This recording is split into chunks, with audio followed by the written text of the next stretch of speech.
Oh, and while you're in there, could you fetch me a couple legs? There's a good lad.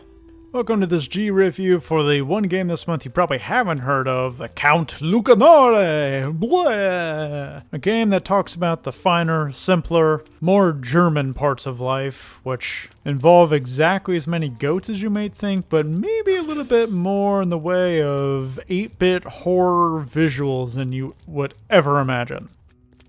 Yeah, a skinned hungry hippo is on the loose.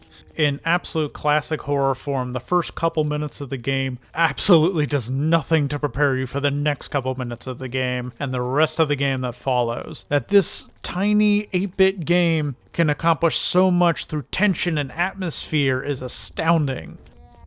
Hello, darkness, my old friend.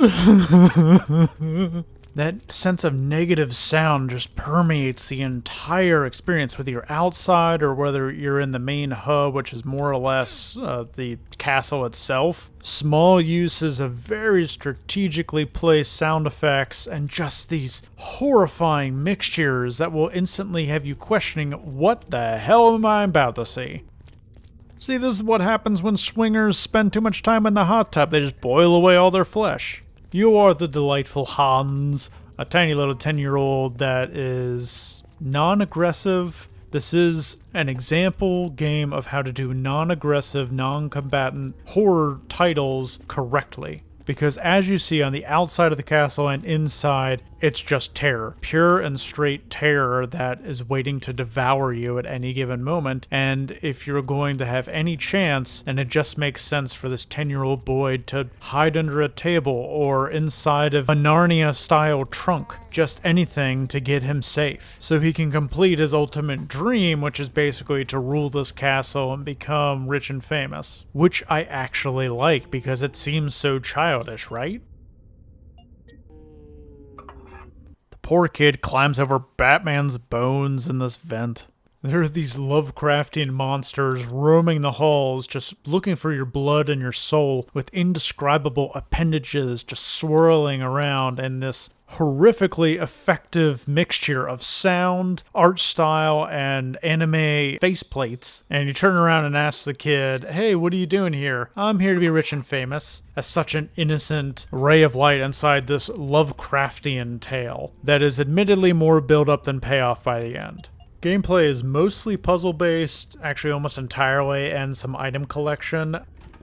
Gonna pierce your ear, just a pinch. With the main items being gold coins to save, food for healing, and letters to spell the servant's name as kind of the riddle of the house to really get you upstairs to meet the Count and potentially inherit this big old fortune. Darkness is kind of the back burner enemy, and so you're given these candles that you can place pretty much anywhere on any given floor to light up your position and give you a notice when hostiles are coming down the hallway for you to just slide under a table and slide right back out behind the enemy as soon as they're done patrolling on their very predictable pathways. Something I didn't think I'd particularly like about a game like this having boss encounters is that you wouldn't be able to do anything against them. But here the design is just so spot on and it is so engaging just to see them unfurl and become this fully evolved, horrific creature of hell.